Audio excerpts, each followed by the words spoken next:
Es dzīvoju dīkas dienas savā kaktā, ērcinādams sevi ar niknuma pilnu un neauglīgu mierinājumu, ka gudrs cilvēks nemaz nevar nopietni kaut kas kļūt, bet kaut kas kļūst tikai muļķis.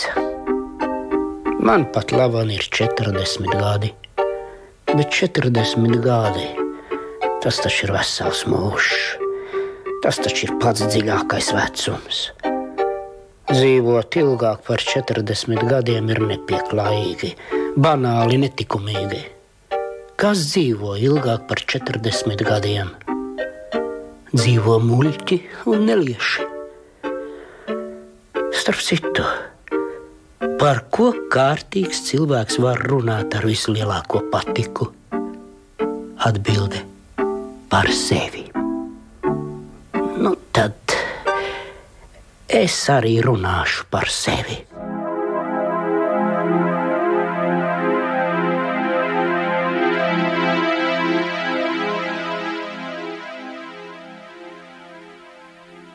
Kāpēc dažkārt ir noticis tā, ka gluži kā par spīti, taisni tais pašos, gan taisni tais pašos brīžos, kad es vislabāk spēju apzinīgi uztvert visu daļo un cēlo.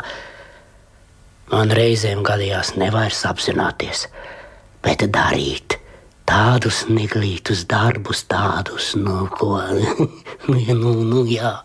Vārdi sakot, ko jādomā, visi gan dara, bet man kā par spīti tie gadījās tieši tad, kad es visskaidrāk apzinājos, ka tos nepavisam nevajadzētu darīt. Jo vairāk mani auga apziņa par labo un par visu šo daļo un cēlo, jo dziļāk es stigu savā dumbrā un varēju pilnīgi nogrimt tajā. Es nonācu tik tālu, ka sajūtu tādu kā slepenu, nenormālu, sīku un zemisku baudiņu.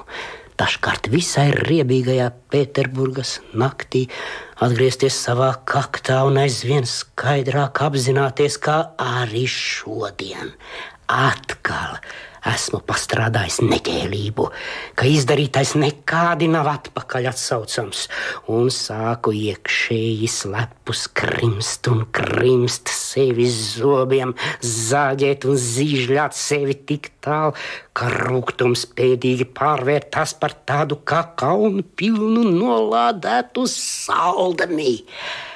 Un beigu beigās pārtapa noteiktā nopietnā baudījumā. Jā, gan baudījumā.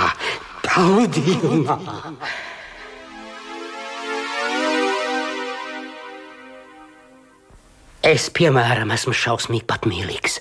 Esmu aizdomīgs un viegli aizvainojams kā kuprītis vai punduris. Taču patiešām man ir bijuši tādi brīži, ka gadījumā, ja man iecirstu pļauku, es laikam par to priecātos. Arī zobu sāpēs ir bauda. Man veselu mēnesi sāpēja zobi, es zinu, kā ir. Tad, protams, neīkst klusu ciešot, bet vaid. Taču šie vaidi nav vaļsirdīgi, tie ir ņirdzīgi vaidi, un ņirdzīgums te ir pats galvenais. Redzams, vajag dziļi un līdz galam attīstīties un izkopt apziņu, lai izprastu visas šīs saltkaisles nianses. Protams, mani joki ir ieturēti sliktā tonī, negludi, juceklīgi, pauž neusticēšanos sev pašam, bet tas taču ir tāpēc, ka es pats sevi necienu. Vai tad apzinīgs cilvēks var kaut cik sevi cienīt? Pārlieka apzināšanās, tā ir slimība. Īsta, noteikta slimība.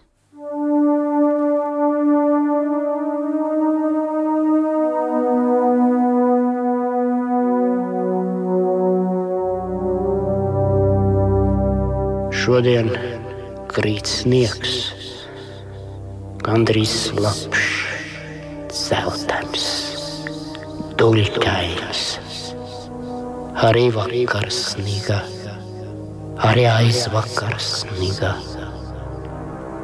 vērojot slapjo sniegu, es pēkšņi atcerējos to notikumu, no kura pat laba nespēja atraisīties. Tad, lai tas būtu stāsts sakarā ar slapjo sniegu.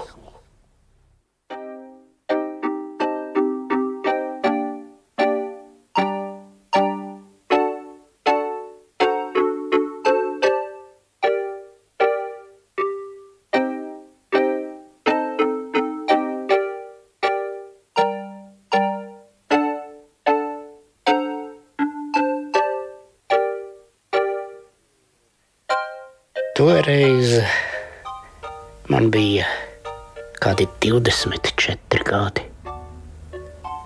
Mana dzīve jau arī tolaik bija trūma, nekārtīga un līdz mežonīgumam vientuļa. Es ne ar vienu nesagājos, pat vairījos ar kādu runāt, un aizvien vairāk un vairāk ierāvos savā kaktā.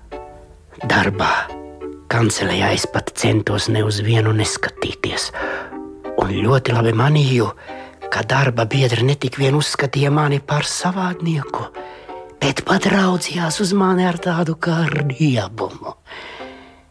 Mājās es lasīju. Gribējās ar ārējām sajūtām apslāpēt visu, kas manī nemitīgi uzvirda.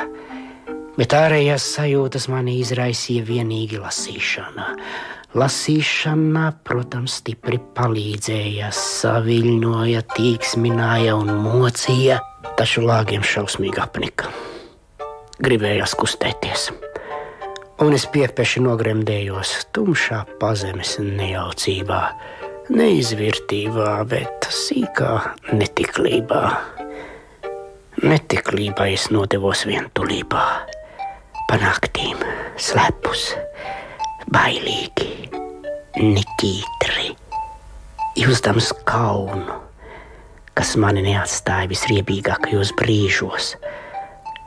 Un tādos brīžos nonācu pat līdz lāstam. Es jau toreiz savā dvēselē nesu pagrīdi. Baidījos šausmīgi, lai mani šā vai tā nepamanītu, nesatiktu, nepazītu. Tomēr staigāju pa dažādām visai tumšām vietām.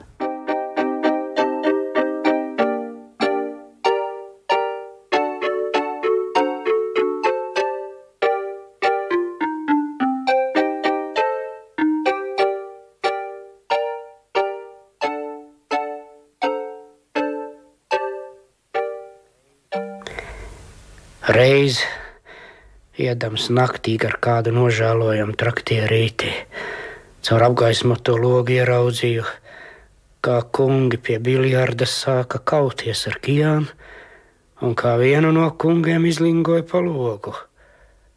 Citā reizē man tas būtu licies gaužām rievīgi, bet to brīdi mani pēkšņi pārņēma tāda sajūta, ka es šo izsviesto kungu apskaudu.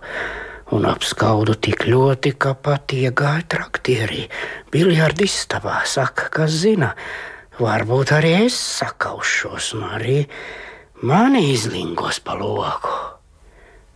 Tur mani pie paša pirmā soļa apturēja kāds oficieris.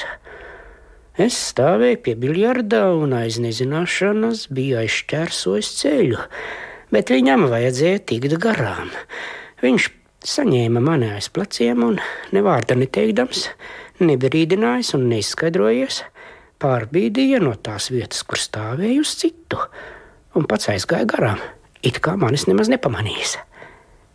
Es pat kāvienu būtu piedevis, taču ne par ko nevarēju piedot, ka viņš mani pārbīdīja un itin nemaz neievēroja. Velns zina, ko es toreiz būtu devis par īstu, pareizāk, pieklājīgāku, tā sakot, literārāku ķildu. Ar mani rīkojās kā ar mušu. Es izgāju no traktiera, apjucis un satraukts. Devos taisnu uz mājām. Un nākamajā dienā turpināju savu sīko netiklību vēl biklāk, nomāktāk un skumjāk nekā agrāk, it kā ar asarām acīs. Bet tik un tā turpināju.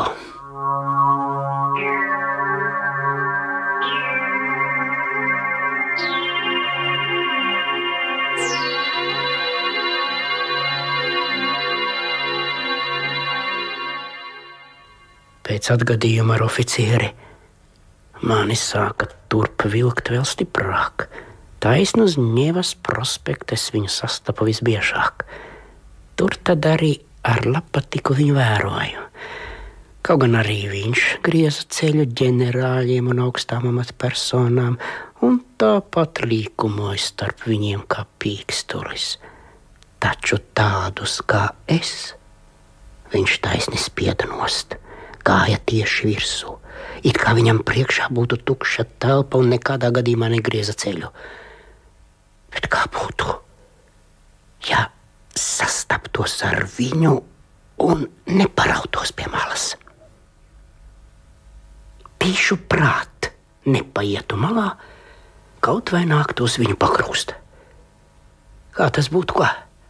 Protams, ne jau nu gluži pagrūst, bet tāpat vien nepaiet pie malas, sagrūstīties ar viņu. Ne jau nu tā, lai belstu ļoti sāpīgi, bet tā plecu pret plecu. Taisni tik, cik atļauj pieklājība. Tā, ka tik, cik viņš iebalsta man, tikpat arī es iebelsīšu viņam. Beidzot es apņēmos galīgi. Taču sagatavošanās prasīja ļoti daudz laika. Izpildīšanas laikā vajadzēja būt vispieklājīgākajā izskatā un parūpēties par uzvalku. Katram gadījumam, ja, piemēram, izcelsies publisks skandāls, bet publika tur ir superflu, visa literatūra staigā, jābūt labi ģērbtam. Tas atstāja patīkamu iespaidu un augstākās sabiedrības acīs darīs mūs līdzvērtīgus. Ar šādu nolūku es izkaulēju algu uz priekšu un nopirku melnus pirkstaiņus un kārtīgu platmali. 2-3 naktis pat negulēju un vispār to laiku maz gulēju. Biju kā drudzī. Sirds man brīžiem neizprotami pamira vai arī pēkšņi sāka lēkāt. Vienu reizi es gandrīz jau pavisam saņēmos. Taču beidzās ar to, ka tikai pakļuvu viņam zem kājām, jo pašā pēdējā mirklī kādu pāris veršu atstatumā man pietrūka dūšas. Viņš visai mierīgi nāca man virsū, un es kā bumbiņa atlēcu pie malas. To nakti es atkal biju slims un drudzīgi murgoju. Un tad uzreiz viss beidzās tik labi, ka labāk nemaz nevar būt. Vakarnakt es galīgi izšķīros neizpildīt savu liktenīgo nodomu un visu pamest. Un ar tādu nolūku pēdējo reizi izgāju uz Ņevas prospekta, lai tāpat vien paskatītos. Piepeši 3 soļus no sava ienaidnieka, negaidot saņēmos, aizmiedzu acis un mēs pamatīgi sagrūdāmies plecu pret plecu.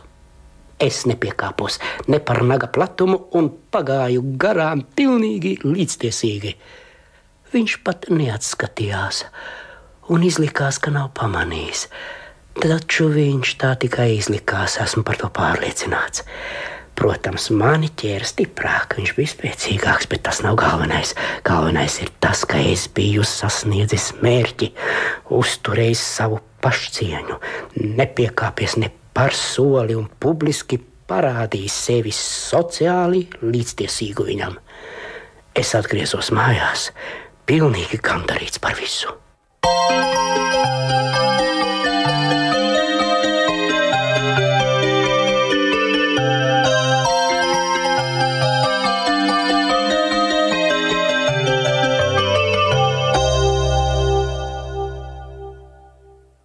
Es sāku just neatvairām prasību mesties sabiedrībā. Mesties sabiedrībā man nozīmēja aiziet viesos pie mana bijušā skolas biedra Simonova. Un tā nu kādu ceturtdienu, neizturējis savu vientulību, es atcerējos viņu. Es sastapu tur vēl 2 skolas biedrus. Viņi acīm redzot apsprieda kādu svarīgu pasākumu. Manai atnākšanai neviens no viņiem nepievērsa gandrīz nekādu uzmanību, kas šķita pat dīvaini, jo nebijām redzējušies jau gadiem ilgi. Acīm redzot, mani uzskatīja par kaut ko līdzīgu visparastākajai mušai. Tas viss mani samulsināja. Es apsēdos mazliet grūtsirdīgi un sāku klausīties, par ko viņi spriež.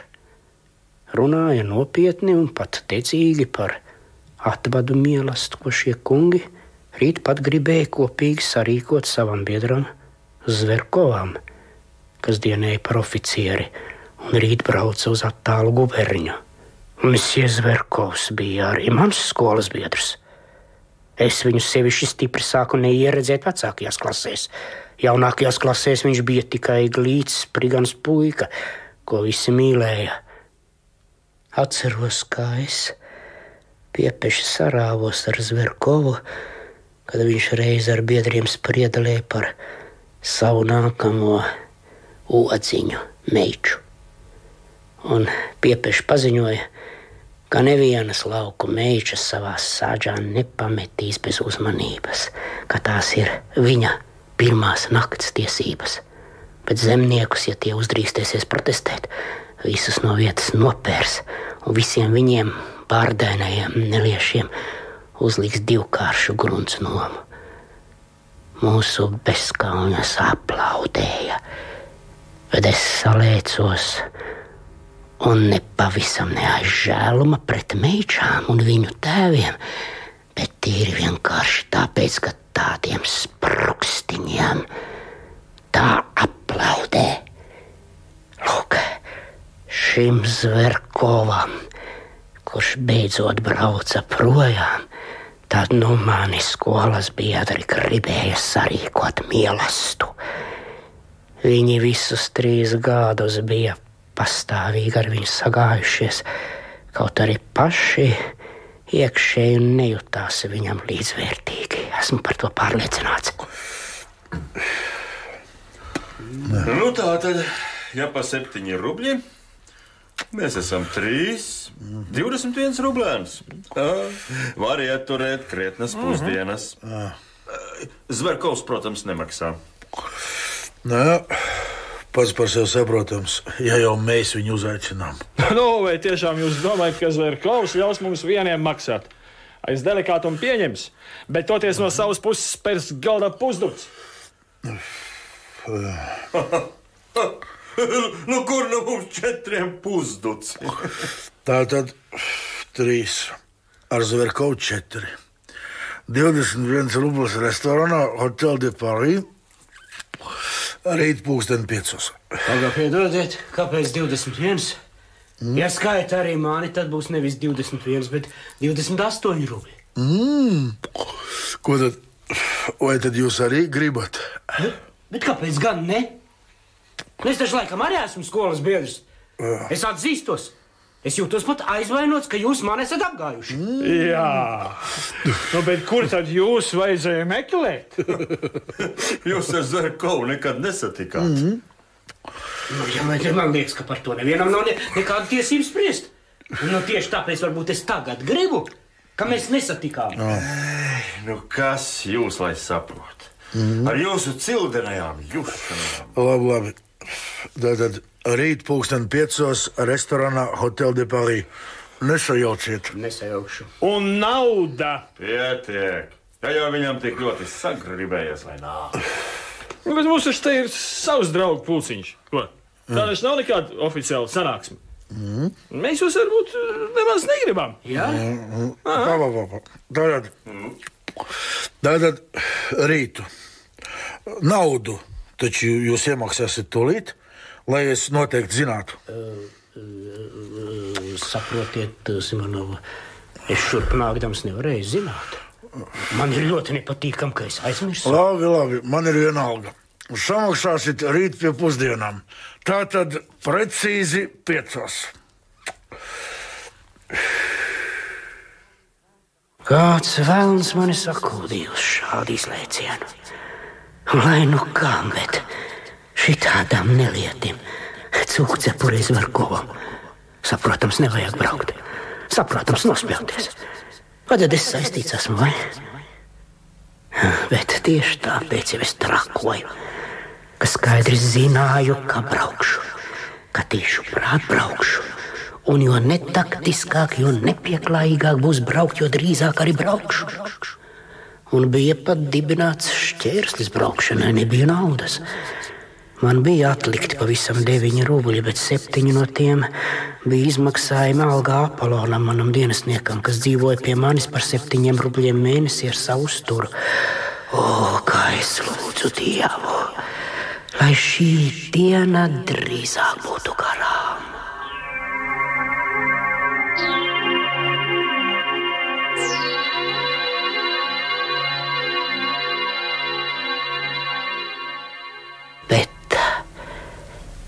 Pienāca šī nākošā diena. Beidzot, manā sagrabējušajā sienas pulkstenī nočerkstēja 5 pēcpusdienā. Es paķēru cepuri un vairīdamies paskatīties uz Apolonu, kurš jau kopš rīta gaidīja no manis algas izmaksu, taču aiz lepnuma negribēja runāt pirmais.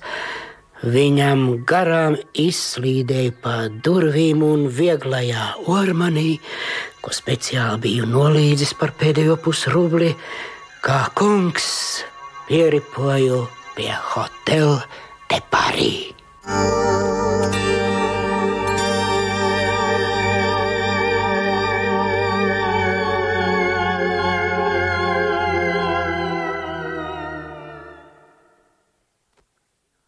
Es jau vakar zināju, ka ieradīšos pirmais, bet viņu neviena nebija. Galds vēl nebija klāts, ko gan tas nozīmēja. Pēc ilgas taujāšanas pēdīgi no apkalpotājiem izdibināju, ka pusdienas pasūtīts uz 6, nevis uz 5. Bija gandrīz 5:30, ja viņi pārlikuši laiku. Tad katrā gadījumā vajadzēja taču paziņot.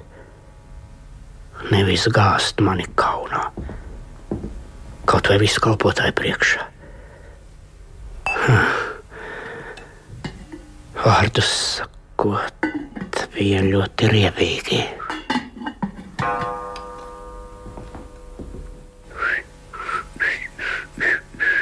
Mums, krieviem, vispār runājot, nekad nav bijis muļķīgu. Vāciešiem un it īpaši frančiem raksturīgu gaisā parautu romantiķu, kurus nekas neietekmē, kaut vai zeme iegrūst zem viņu kājām, kaut vai visa Francija iet bojā uz barikādēm, viņi allaž paliks tie paši. Pat pieklājības pēc nemainīsies, tikai dziedās savas gaisīgās dziesmas, tā sakot, līdz kapa malai, jo viņi ir muļķi. Turpretī mums, Krievu zemē, muļķu nav. Tas visiem zināms. Taisn ar to mēs arī atšķiramies no pārējām germāņu zemēm. Taisn tāpēc, ja mums ir tik daudz plaša vēriena cilvēku, kuri pat nonākuši līdz sabrukumam, nekad nezaudē savu ideālu, un kaut gan viņi ne pirkstu nepakustinās ideāla labā, kaut viņi ir rudīti zagļi un laupītāji, tomēr savu sākotnējo ideālu ciena līdz asarām, un savā dvēselē ir neparasti godīgi. Jā, gan. Tikai mūsu vidū pats pēdīgais nelietis var būt pilnīgi un pat cildeni godīgs savā dvēselē, tai pašā laikā joprojām pilnā mērā palikdams nelietis.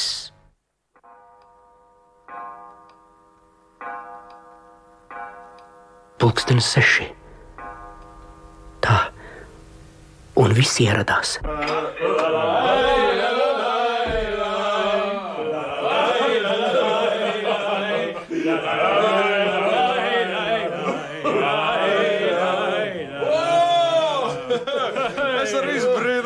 par jūsu vēlēšanos mums piebiedroties. Mēs ar jums visu laiku nesatikāmies. Jūs no mums vairāties. Velti vien, mēs neesam tik briesmīgi, kā jums liekas. Nu, cienījamais, katrā ziņā esmu priecīgs atjaunot. Vai sen gaidāt? Es atbraucu tieši 5:00. Kā man vakar tika teikts? Vai tad tu Zimonom viņam nepaziņoji, ka esam pārlikuši stundu? Nepaziņoju. Piebirsu. Tātad jūs šeit nīkstat jau veselu stundu. Te nav nekā smieklīgā. Vainīgi ir citi un nevis es. Neturēju par vajadzīgu man paziņot. Tas ir vienkārši neiedzīgi. Ne tik vien neiedzīgi, bet vairāk. Jūs jau esat pārāk pielaidīgs. Kāda nepieklājība? Protams, bez nolūka. Nu, kā gan Simonovs? Ja ar mani tā kaut ko izspēlētu, Būtu jūs licis arī sev ko pasniegt, vai tie ir vienkārši iedarēs pusdienas negaidītams mūs? Atzīstiet, ka es to ļoti labi būtu varējis izdarīt bez jebkādas atļaujas. Ja jau es gaidīju, tā tad es... Sēstamies klāt, kungi. Viss sagatavots par šampāniet atbildu, lieliski atdzesēts. Es taču nezināju jūsu dzīves vietu. Kur es būtu varējis jūs sameklēt? Ko?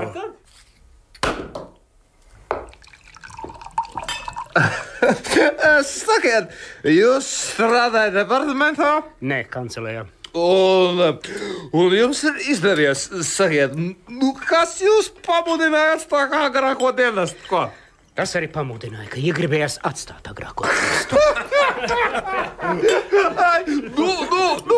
Kā jūs līdzekļi, ko?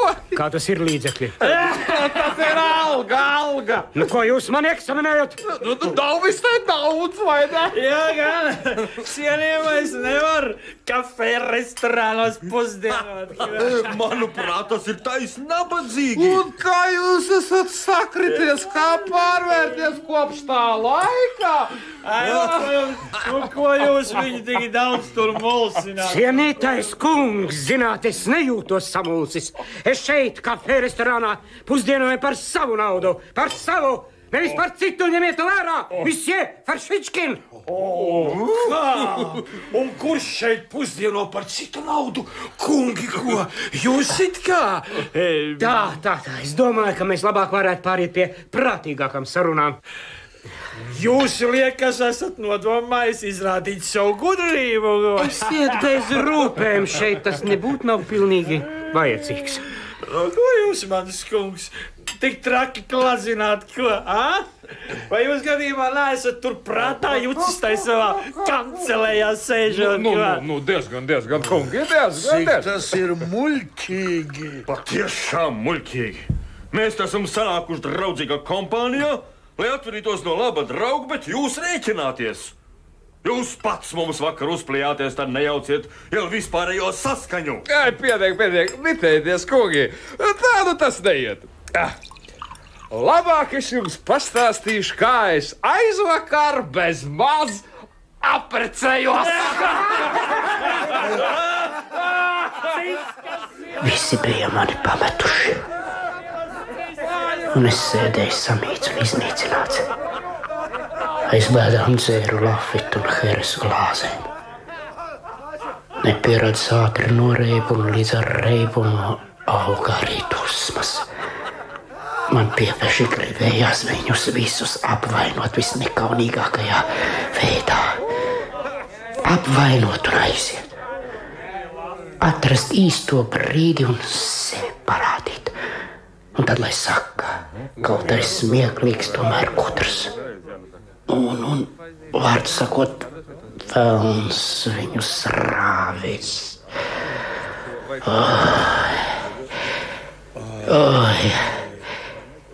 Ja es nekā nedarītu tikai aiz slinkuma vien. Ak, kungs, ka es tādu sevi cienītu. Cienītu taisni par to, ka kaut vai slinkums var mani iemājot. tad man piemisti jau viena tāda kā pozitīva īpašība, par kuru arī es pats būtu pārliecināts. Jautājums, kas viņš tāds? Atbilde - sliņķis. Bet to taču būtu visai patīkami dzirdēt par sevi. Tātad novērtēts pozitīvi - sliņķis. Tas taču ir amats un karjera. Es būtu sliņķis. Taču nevis šāds tāds, bet, piemēram, sliņķis, kas simpatizē visam taļajam un cēlajam. Es visu, kas vien ir pasaulē, būtu pārvērtis taļajā un cēlajā, visriebīgākajā, neapstrīdamajā draņķī sameklētu taļo un cēlo. Es šķiestu asaras, kā slapjš sūklis. Par to es prasītu cieņu pret sevi, vai atukuru katru, kas neizrādītu man cieņu. Dzīvotu mierīgi, mirtu svinīgi. Tas taču ir burvīgi, taisni burvīgi.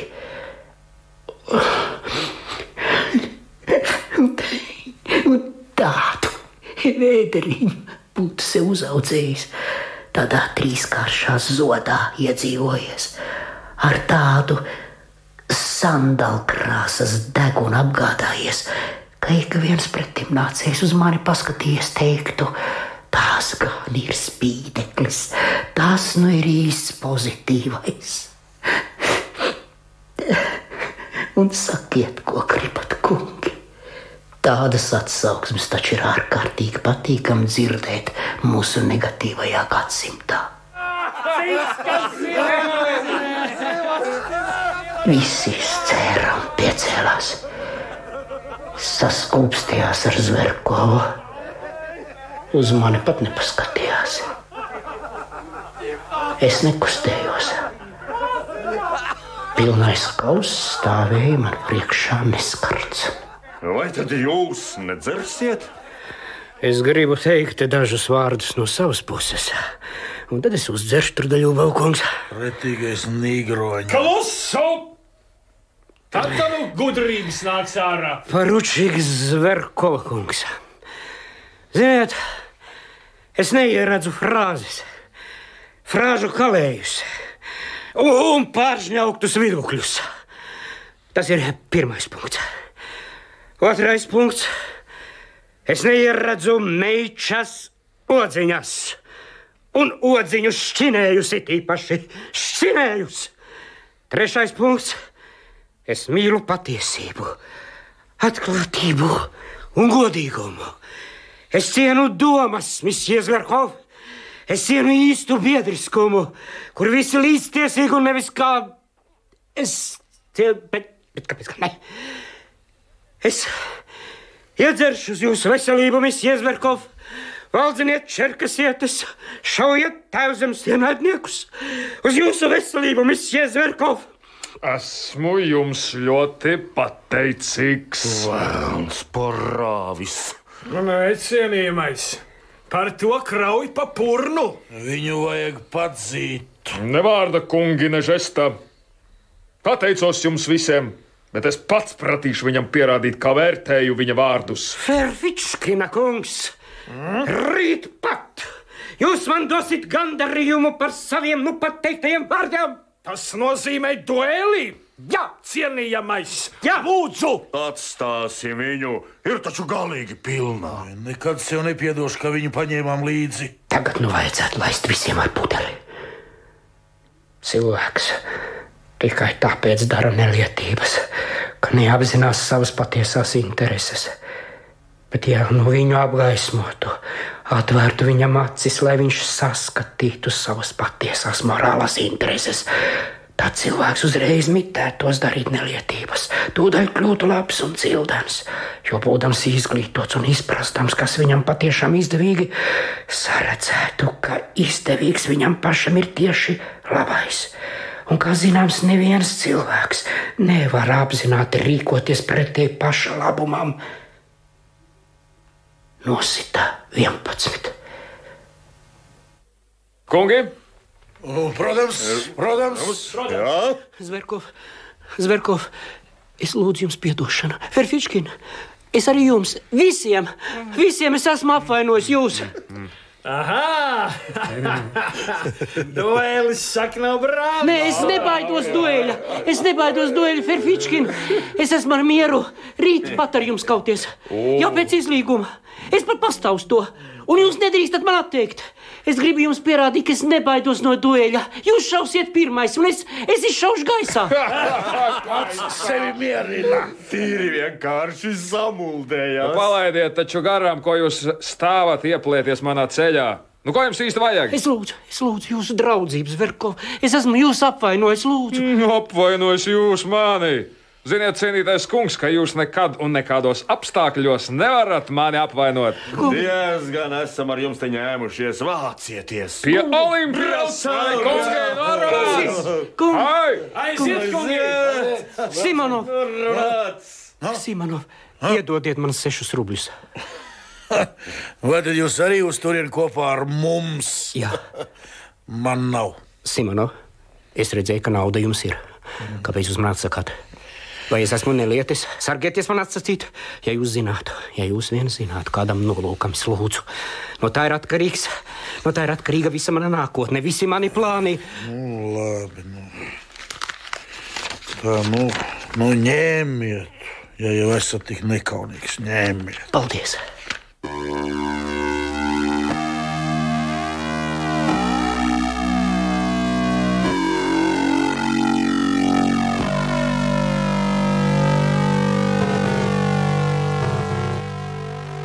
Es paliku viens. Nekārtība. Ēdiena atliekas. Sasistas glāzītes lauskas uz grīdas. Izlieci vīns. Papirosu gali. Galvā reibums un morgi. Sirdi mokošas skumjas.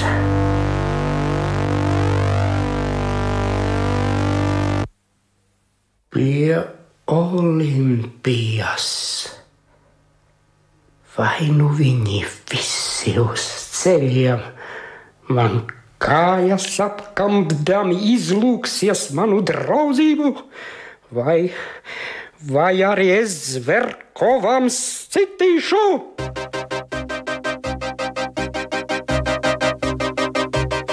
Pie lieveņa stāvēja panīcis, vientušs nakts važonis, gluži nosnidzis ar slapjo it kā silto sniegu, kas joprojām vāliem vien gāzās zemē. Vesels viesulis virpuļoja man galvā. Uz ceļiem izlūgties manu draudzību, to viņi nedarīs. Tā ir mirāžā, aplama mirāža, pretīga, romantiska un fantastiska. Un tāpēc man jāsit Zverkovam, tas man ir jādara. Tātad nolemts. Es pat labam braucu sist Zverkovam. Līdz ko es ieiešu, tūliņ arī gāzīšu. Tāpat vien ieiešu un gāzīšu. Viņi visi sēdēs zālē, viņš uz dīvāna ar Olimpiju. Viņa reiz zobojās par manu seju un atteica man. Es saplūkāšu Olimpijais matiem, bet Zverkova aiz ausīm. Ne, labāk aiz vienas auss, un aiz auss valstīšu viņu paisu istabu. Viņu auna pauri beidzot būs spiest apjēgt visu tā traģiku. Es kliekšu, ka īstenībā viņi nav mana mazā pirkstiņa vērti.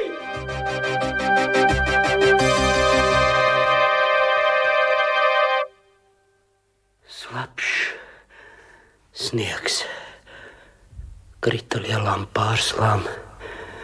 Es atrāvu vaļā šķīneli. Man bija viena alga.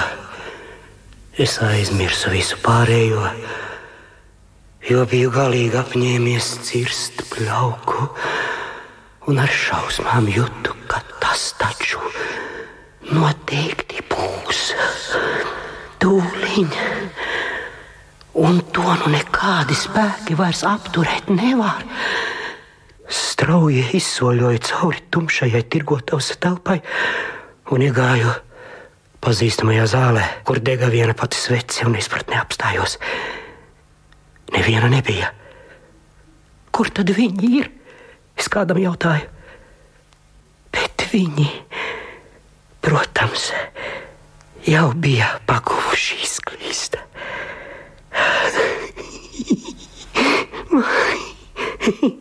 Manā priekšā stāvēja kāda persona ar muļķīgu smaidu. Pati saimniece, kas man mazliet pazina. Pēc brītiņa atvērās durvis un ienāca otra persona. Viņu nevarēja saukt par skaistuli, bet manī kaut kas nejauks iecēla. Es piegāju viņai cieši klāt.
Es atmodos šaurā nērtaudzamā istabā.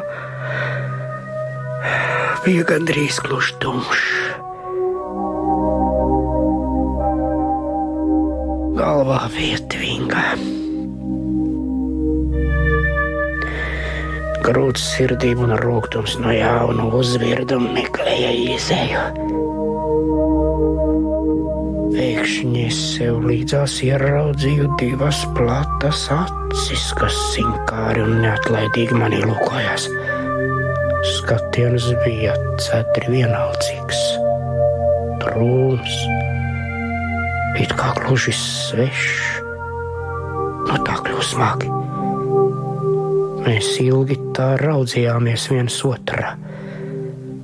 Taču viņa nenolaida acis un saglabāja to pašu skatienu, tā kā man galu galā kļuva baigi.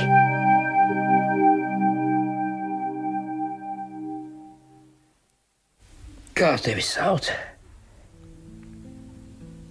Līza. Šodien laiks, sniegs, pretīgi. Vai tu esi šejieniete? Nē. No kurienes tad? No Rīgas. Vāciete. Nē, krieviete. Sen jau esi šeit? Kur? Nu šajā namā. 2 nedēļas. Tēvs un māte tev ir? Jā. Nē.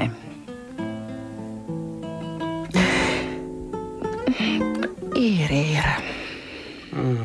Un tu no viņiem esi aizgājusi? Neatbildi. Cik tev ir gadu?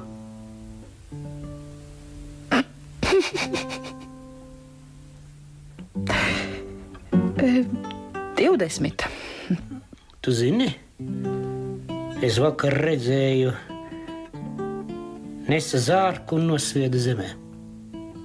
Zārku? Jā, siena laukumā. Nes ārā no pagraba. No pagraba? Ne no pagraba, bet no pagraba stāva, nu zini, tur lejā. No nelāga nama. Tādi dubļi bija visapkārt. Olu čaumalas, saslaukas, mirdoņu ir jāpīgi bija. Vakar Vakar bija nelādzīgi bērēt. Kāpēc nelādzīgi? Sniegs, labdraņķis. Vienalga. Rievīgi. Kaprači droši vien sodījās, tāpēc, ka sniegs miekšēja un kapā droši vien bija ūdens. Kāpēc tad kapā ūdens? Kā tad dibenā ūdens? Veršuks 6 ziļš. Tur Volkovā nevienu kapu nevar izrakst sausu. Kāpēc?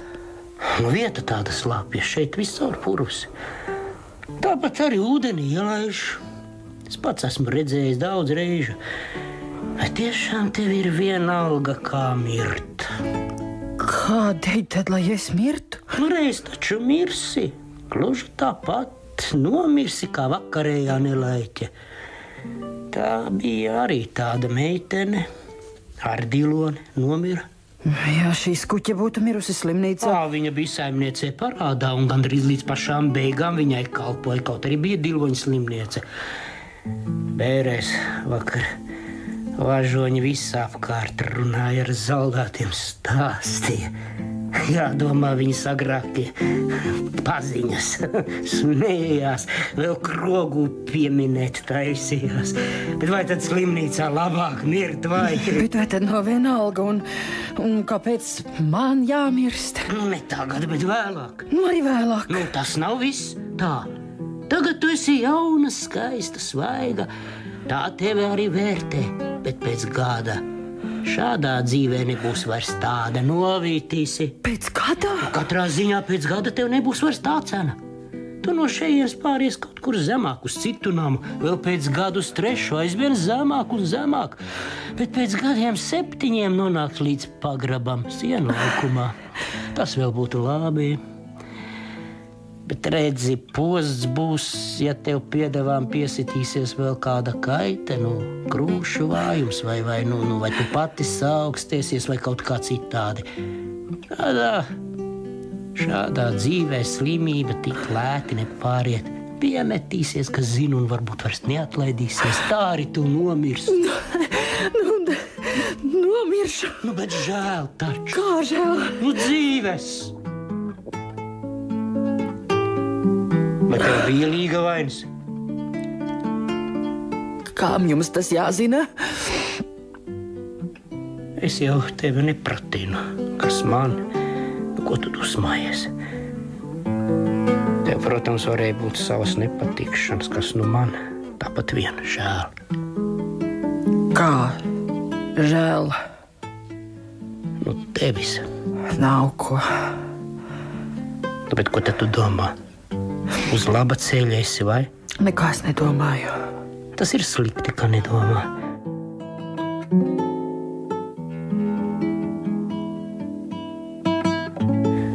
Attopies, kamēr vēl laiks. Bet laiks vēl ir. Tu vēl esi jauna, glīta. Varētu kādu iemīlēt, apprecēties, būt laimīga. Nav jau visas precētās laimīgas. Visas, protams, ne, un tomēr tas ir daudz labāk nekā šeit. Nesalīdzināmi labāk. Ar mīlu arī bez laimes var izdzīvot. Arī bēdās dzīve ir labā. Ir labi dzīvot pasaulē, lai vai kā dzīvotu. Bet kā šeit, vienīga nejaucība. Fuj.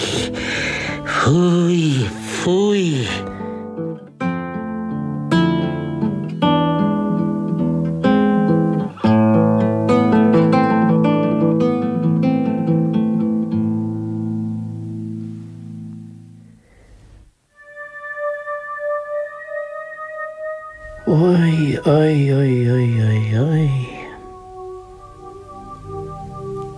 Uz mani tu neskaties, ka es esmu šeit. No manis tev nav jāmācās. Es varbūt esmu vēl sliktāks par tevi. Es starp citu sadzēries šeit ieklīdu. Turklāt vīrietis sievietē nav nekāds paraugs. Tas ir pavisam kas cits. Kaut arī es vārtos dubļos un sevi aptraipu, toties neesmu neviena vergs. Biju un aizgāju, un manis nav. Nokratu no sevis un atkal esmu cits. Bet padomā, ka tu no sākta gala esi verdzene. Jā, gan, verdzene, tu atdosi visu savu brīvību, pēc tam gribēsi šīs važas saraut, bet vairs nevarēsi. Tās tīsies ap tevi aizvien ciešāk un ciešāk, un nemūžam vairs neatpirksies, tā iegrozīts tikpat kā vēlnam dvēseli. Un turklāt es varbūt esmu tāds pats nelaimīgais, ko tu vari zināt, un tīšu prātlienu tupļos, arī aiz grūts sirdības. Dzer taču cilvēki aiz bēdām, bet es lūk, esmu šeit aiz bēdām. Vai tad tā mīl?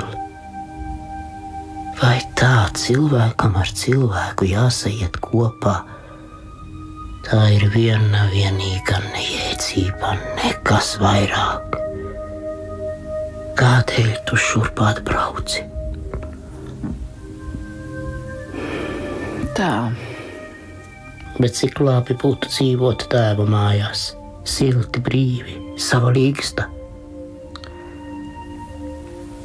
Bet ja nu vēl sliktāk. Visādi gadās. Es jau esmu pārliecināts, ka tev kāds ir nodarījis pāri, un drīzāk viņi ir pret tevi nosiegušies nekā tu pret viņiem. Es gan nekā no tava dzīves gājuma nezinu, taču tāda meitene kā tu no laba prāta šeit neiekļūs. Kas nu es vairs par meiteni? Redz, Liza, es pastāstīšu par sevi. Ja man būtu bijusi kopš bērnības ģimene, es nebūtu tāds kā tagad. Es bieži par to domāju. Lai nu ģimenē būtu, cik slikti būdams, ir tomēr tēvs un māte, nevis ienaidnieki, nevis svešinieki.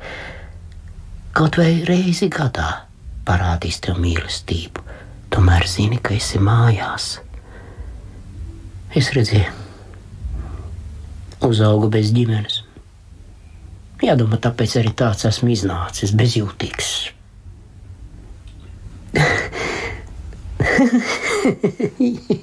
Ja es būtu tēvs un man būtu meita, es laikam meitu vairāk mīlētu nekā dēlus. Tiešām. Kāpēc tā? Es nezinu, Līza. Redzi, es pazinu kādu tēvu, kas bija stingrs, skarbs cilvēks, bet meitas priekšā uz ceļiem stāvēja. Rokas, kājas viņai skūpstīja, noskatīties vien nevarēja. Patiešām. Viņa ballē dejo, bet viņš 5 stundas stāv uz vienas vietas, acis no viņas nenolaizdams. Taisnē, dievina viņu. To es saprotu. Es laikam savu meitu pat pie vīra neizdotu. Kā tad tā? Greizsirdīgs būtu nudien. Kā viņa tā ies citu skūpstīt? Nē, svešu cilvēku mīlēs vairāk nekā tēvu. Nē, es grūti pat iedomāties, tur var iedomāties. Bet dažs labs atkal savu meitu ar mieru pārdot, nevis ar godu pie vīra izdot. Ai, tas līdzi notiek tanīs nolādētajās ģimenēs, kur nav ne dieva, ne mīlestības, bet kur nav mīlestības? Tur nav arī saprāta. Tu laikam savā ģimenē labi neesi pieredzējis, ja tā runā. Visvairāk tas viss rodas no nabadzības. Bet vai tad pie kungiem ir labāk, vai? Arī nabadzībā godīgi cilvēki labi dzīvo.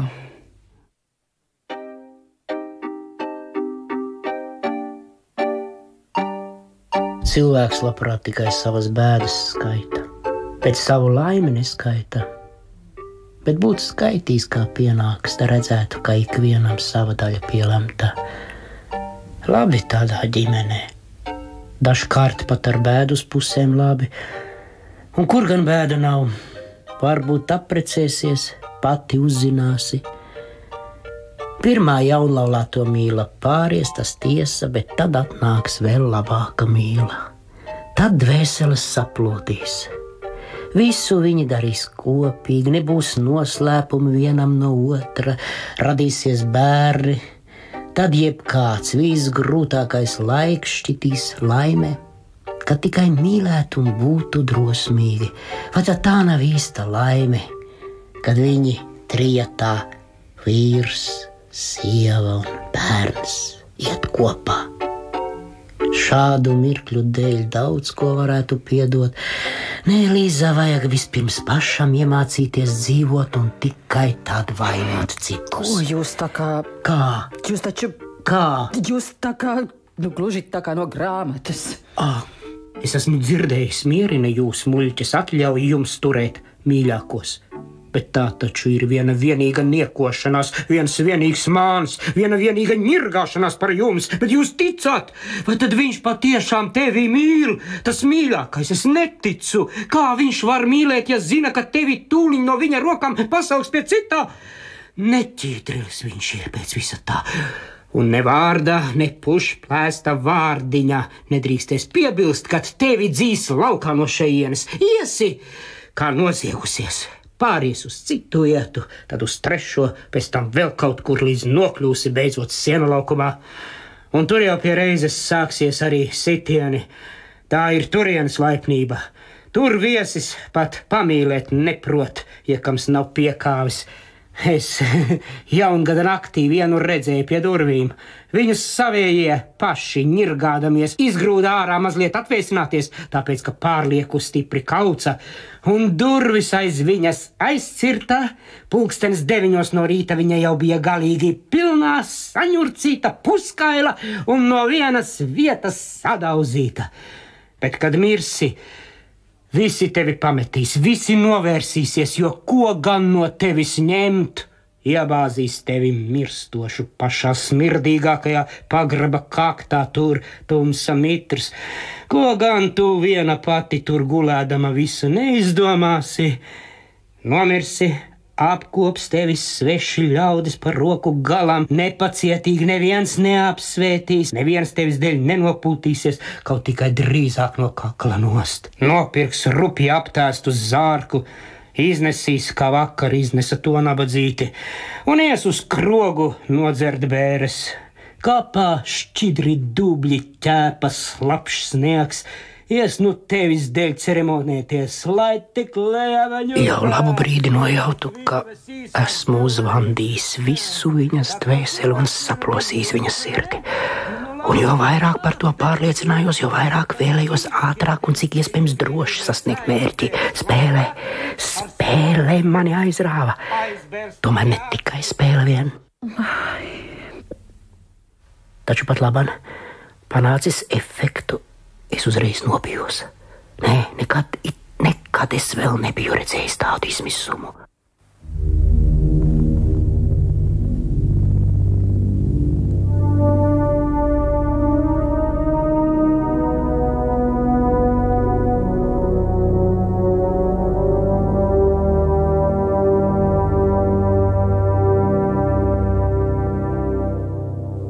Liza, mans draugs, es vēl te piedod man. Te būs mana adrese. Atnāc pie manis. Aiziešu. Bet tagad es iešu. Paliec sveika, uz redzēšanos. Uz redzēšanos. Es piecēlos. Piecēlās arī viņa un piepeši tumši pietvīka, nodrebēja, paķēra no krēsla lakatu un uzmeta sev uz pleciem līdz pašam zodam. To izdarījusi atkal tā kā smeldzīgi pasmaidīja, nosarka un dīvaini palūkojās uz mani. Man bija sāpīgi, es steidzos aiziet, pāzust. Pagaidiet. Es negribot paliku gaidot. Pēc brītiņa viņa atgriezās ar skatienu, it kā lūgdama piedošanu, un es par ko. Vispār tā jau bija gluži cita sēja. Viņas skatiens bija lūdzošs. Tā bērni mēdz skatīties uz tiem, kurus ļoti mīl un no kuriem kaut ko lūdz. Acis viņai bija gaiši brūnas, brīnums skaistas acis, dzīvas, tādas, kas prot atspogļot sevī gan mīlu, gan drūmu naidu.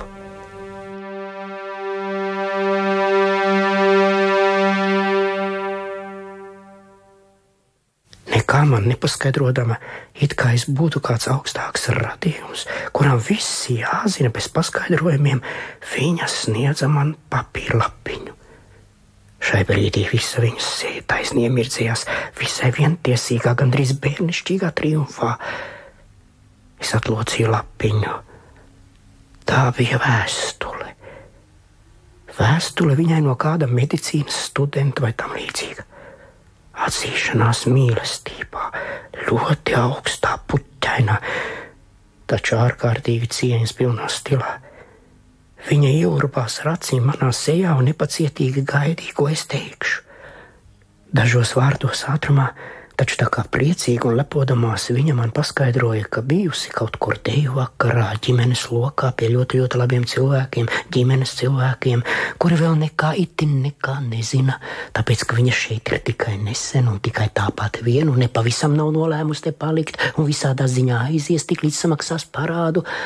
Nu, un tur bijis šis students, visu vakaru ar viņu dejojis un tērzējis, un izrādījies, ka viņš dzīvo Rīgā, ka bērnībā viņi bijuši pazīstami, kopā rotaļājušies, tikai tas ir ļoti sen, arī viņas vecāks pazīst, tikai par šo itin nekā nezina un nenojauš. Un lūk, otrā dienā pēc dejām aizvakar viņš atsūtīs ar draudzeni, ar kuru kopā viņa braukus uz dejām, atsūtīs šo vēstuli un, tas arī ir viss. Nabadzīte. Viņa glabāja šā studenta vēstuli kā dārgumu. Un bija skrējusi pēc šā savu vienīgā dārguma, nevēlēdamās, ka es aizietu, neuzzinājis, ka arī viņu mīlu godīgi un patiesi, ka arī viņu uzrunā ar cieņu. Es nekā neteicu, paspiedu viņai roku un izgāju. Man tā gribējās aiziet. Visu ceļu nogāju kājām, kaut gan slapjais sniegs joprojām snigā lielām pārslām.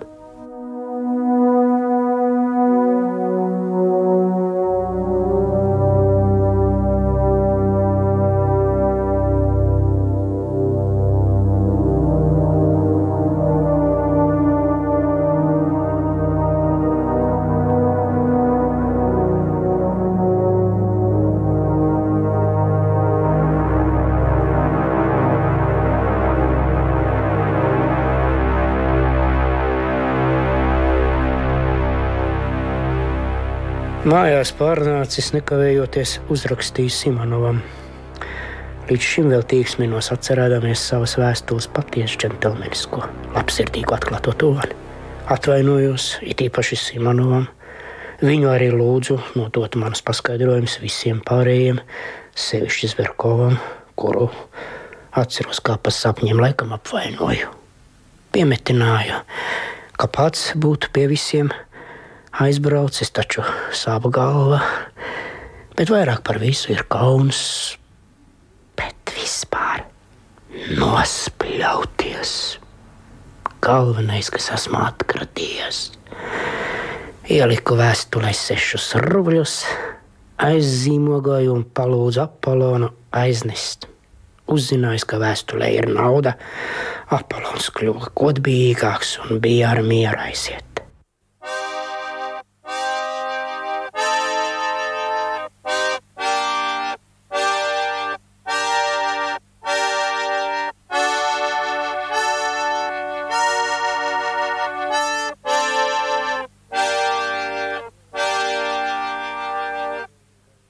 Pievakarē izgāju pastaigāties. Galva vēl sāpēja un reiba no vakarējā. Bet jo tuvāk nāca vakars un jo dziļāk sabiezēja krēslā, jo vairāk mainījās un juceklīgāki kļuva man iespaidi un tiem līdzi arī domas. Kaut kas manas sirds dziļumos un apziņā negribēja mirt un izpaudās svelošā grūtsirdībā. Gluži tā, it kā uz sirds man gulētu kāds noziegums. Visu laiku man mocīja doma, ka atnāks Līza. Dīvaini man šķita tas, ka no visām vakardienas atmiņām kaut kā īpaši, kaut kā pavisam atšķirīgi mani mocīja atmiņas par viņu. Reizēm man ienāca prātā pašam aizbraukt pie viņas, izstāstīt viņai visu un pierunāt viņu nenākt pie manis. Taču te pie šīm domām manī uzvirda tāds liknums, ka šķiet es būtu taisni samīnis šo nolādētu Līzu, ja viņa pēkšņi gadītos man blakus. Apvainotu viņu, apspļaudītu viņu, iztriektu laukā, iesistu viņai.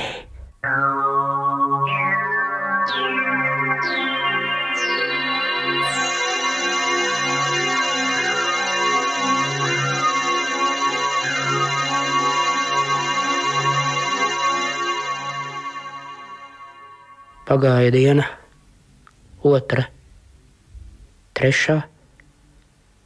Viņa nenāca, un es sāku nomierināties.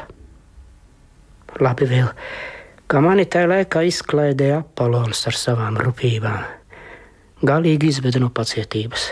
Viņš bija mana nelaime, likteņa uzsūtīta sodība. Mēs ar viņu pastāvīgi apmainījāmies dzēlībām jau vairākus gadus no vietas, un es viņu neieredzēju. Mans Dievs, kā es viņu nīdu!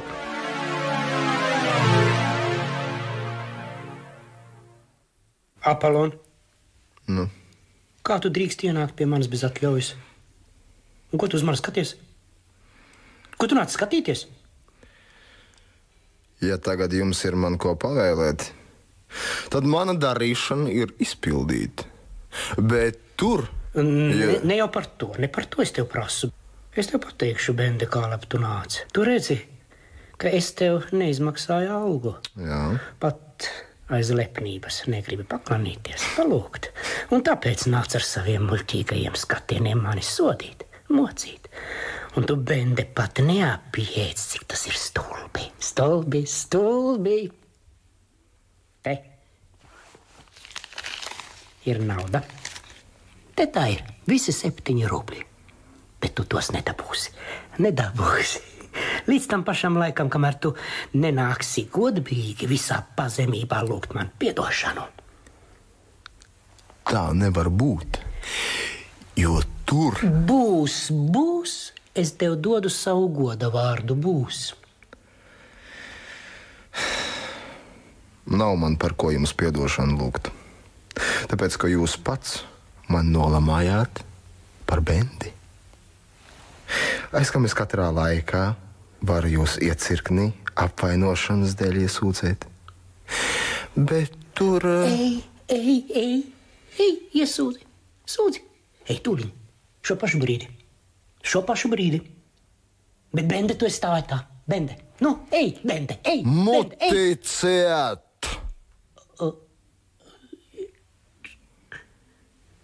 Dien tu neesi pie pilna prāta. Tur. Kas? Viena tāda pēc tevis prasa.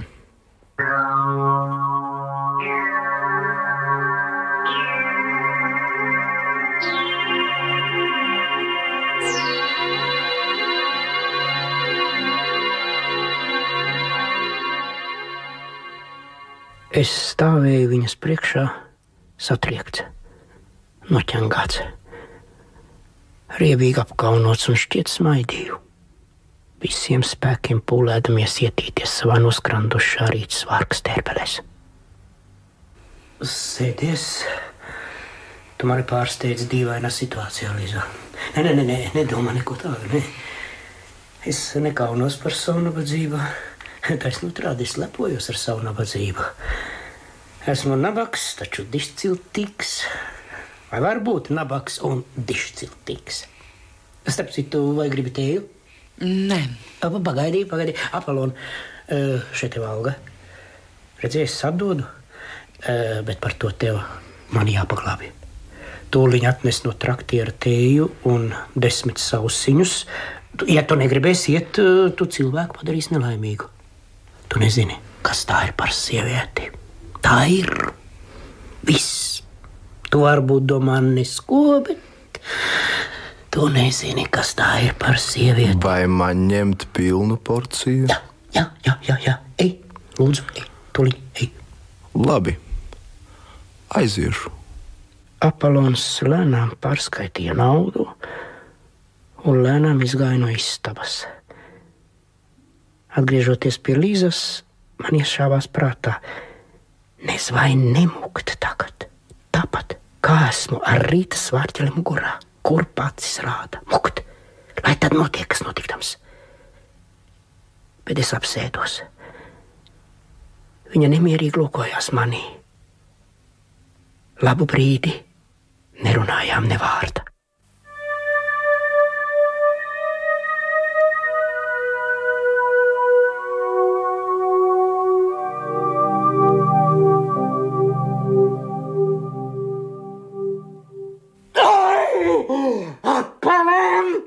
Apolonis, tevi nosītīšu!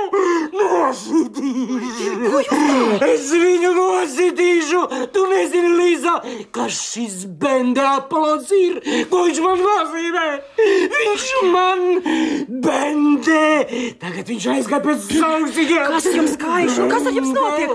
Vai nu nomiernieties? Neraudi! Ūdeni. Padodiet man ūdeni. Tur ir.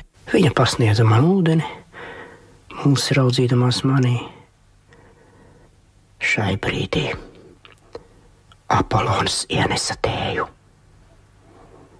Man pēkšņi šķita, ka šī parastā un prozaiskā tēja ir šausmīgi nepieklājīga un trūcīga pēc visa tā, kas bijis, un es nosarku.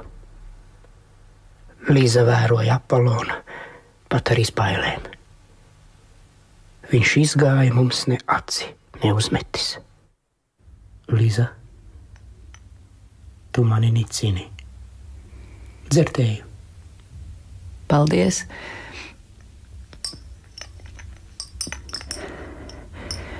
Es no turienes gribu aiziet pavisam. Vai es jūs traucēju? Nē. Galab tu pie manis esi atnākusi. Ko? Es tev pateikšu, man mīļākā, labi tu atnāci. Tu atnāci tāpēc, ka es tev toreiz žēlīgus vārdus sarunāju. Un tagad tev atkal žēlīgu vārdu iegribējās.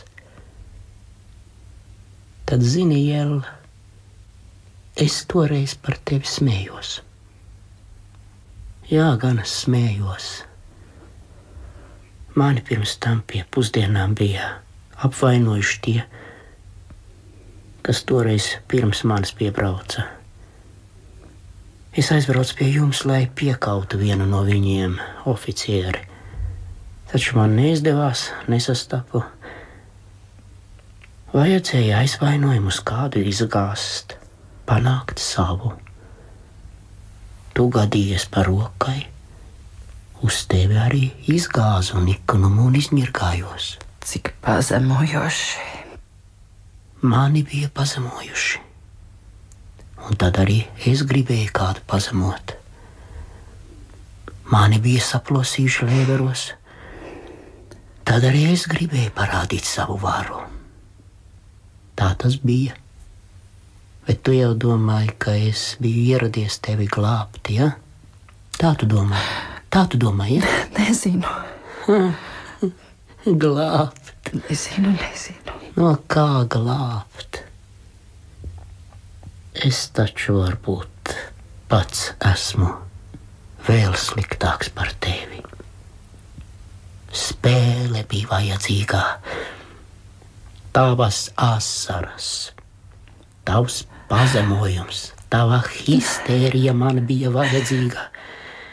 Lūk, ko man to brīdi vajadzēja. Un kas man daļas par to, vai tu aizēji bojā vai ne? Vai tu maz saproti, kā es tagad tev visu to izteicis, tevi ienīdīšu par to, ka tu šeit biji un klausījies. Cilvēks taču vienreiz mūžā tā izsakās, un arī tā tikai histērijā. Nu, ko tad tev vēl vajag? Ko tu vēl pēc visa tā rēkojies? Man acu priekšā moki mani. Nē, prom. Es aiziešu.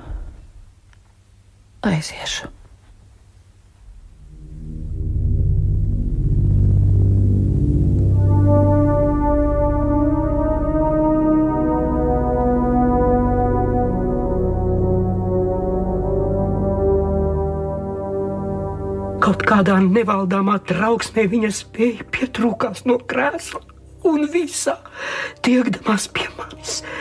Taču vēl kautrēdamās un netrīkstēdama kustēties no vietas izstiepa rokas pret mani.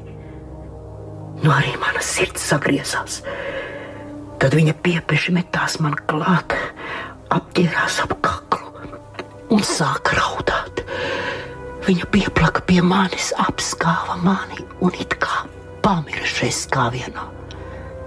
Manas acis iegailējās kaislē, un es cieši saspiedu viņas roku, kā es viņu nīdu un kā tiecos pēc viņa šai brīdī. Vienas jūtas kāpināja otras, tās līdzinājās gandrīz vai atriebībai. Viņas sejā pavīdēja vispirms tāda kā neizpratne, it kā bailes, taču tikai vienu acu mirkli. Viņa aizrautīgi un kvēli mani apskāva.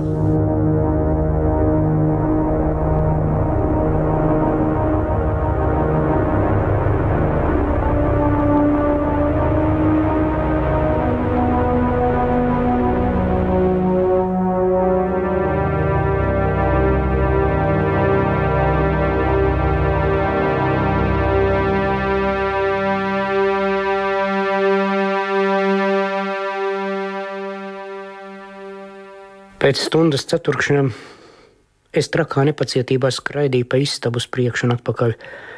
Ik mirkli apstājos pie aizslietņa un pa spraudziņu vēroju Lizu. Viņa sēdēja uz grīdas, noliekusi galvu uz gultas un laikam gan raudāja. Taču viņa negāja projām, un taisni tas mani kaitināja. Šoreiz viņa jau visu zināja. Es viņu biju galīgi aizvainojis. Viņa noskārta, ka mans skaisles uzliesmojums bija tieši atriebība, jauns pazemojums viņai, un ka manam pirmītējam naidam tagad pievienojies personisks, skaudīgs naids pret viņu. Es tomēr neapgalvoju, ka viņa to visu skaidri izprata, toties viņa pilnīgi saprata, ka es esmu riebīgs cilvēks, un galvenais, es nespēju viņu mīlēt.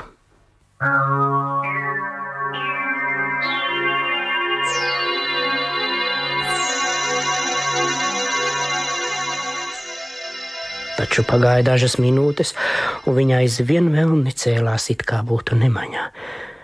Man pietika nekaunības klusu pieklauvēt pie aizslietņa, lai viņai atgādinātu. Viņa uzreiz satrūkās, pieliec kājās un steigām meklēja savu lakatu, savu cepurīti, kažoku, it kā glābdamās no manis neskur. Pēc dažiem mirkļiem viņa iznāca šaipus aizslietņa, uzmeta man skumju skatienu un bija prom.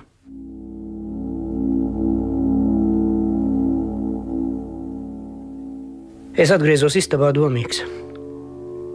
Man bija šausmīgi smagi.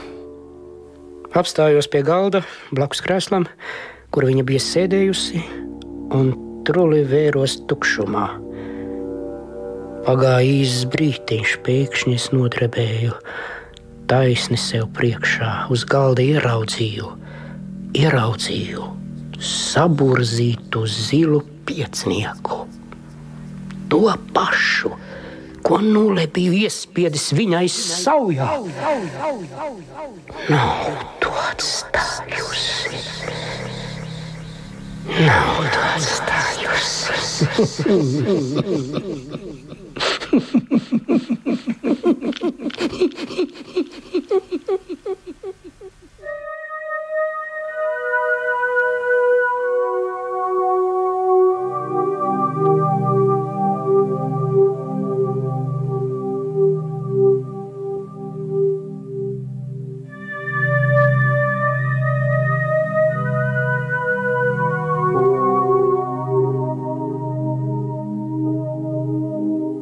Piekluss. Vāliem nāca zemē sniegs un krita gandrīz perpendikulāri klādām stūnas pilvēnu uz ietves un uz tuksnesīgās ielas. Nebija neviena gājēja, nedzirdēja neskaņas. Krūtis sirdīgi un nevajadzīgi mirgoja laternas. Es paskrējos kādus 200 soļus līdz ielu krustojumam un apstājos. Kurp viņa aizgāja? Un kādēļ es skrienu viņai pakaļ? Kādēļ? Krist ceļos viņas priekšā. Raudātais no žēlas. Skūpstīt viņai kājas. Lūgties piedošanu. Jā, to es gribēju. Es gribēju lūgt piedošanu.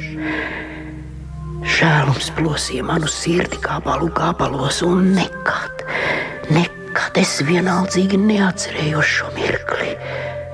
Taču kā labgan man iešāvās prātā, vai varbūt jau rīt pat es viņu neienīdīšu tieši par to, ka šodien būšu skūpstījis viņai kājas, vai es sniegšu viņai laimi, vai tad es šodien atkal jau 100. reizi neiepazinu sevi, neuzzināju, cik es esmu vērts. Es stāvēju sniegā, ielūkodamies blāvajā gaismā un domāju par to. Nekad vairs Līzu neesmu saticis un nekā par viņu neesmu dzirdējis. Piebildīšu vēl, ka es uz ilgu laiku paliku apmierināts ar frāzi par aizvainojuma un naida derīgumu.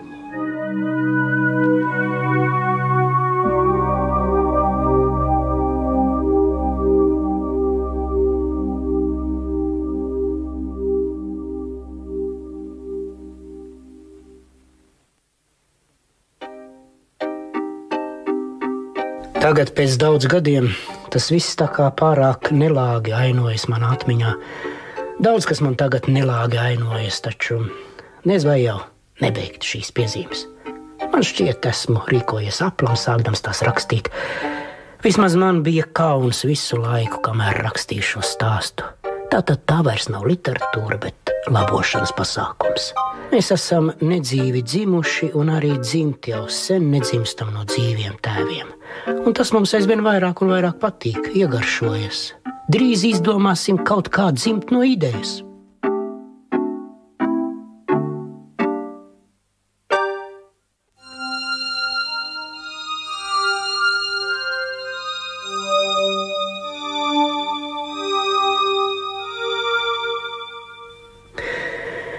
Pietiek. Negribu vairāk rakstīt no pagrīdes.